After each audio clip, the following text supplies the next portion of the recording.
बदनापूर येथील गणेशनगर भागातील आपल्या राहत्या घरात गळफास घेऊन एका 25 वर्षीय पदवीधर तरुणीनं शनिवारी दिनांक 1 रोजी दुपारी 4 वाजता जीवन यात्रा संपवली। चॅनलवरती पहिल्यांदा आला असेल तर मराठी न्यूजला जरूर सबस्क्राईब करा।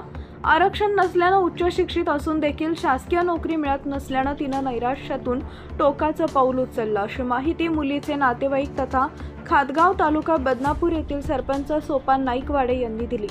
दरम्यान या प्रकरणी बदनापूर पोलीस ठाण्यात आकस्मिक मृत्यूची नोंद करण्यात आली आहे। राणी साहेबराव नाईकवाडे, राहणार खातगाव, हल्ली मुक्काम गणेशनगर बदनापूर असं मुलीचं नाव आहे। ती विज्ञान शाखेची पदवीधर आहे। शिवाय तिनं स्पर्धा परीक्षा देखील दिल्या होत्या।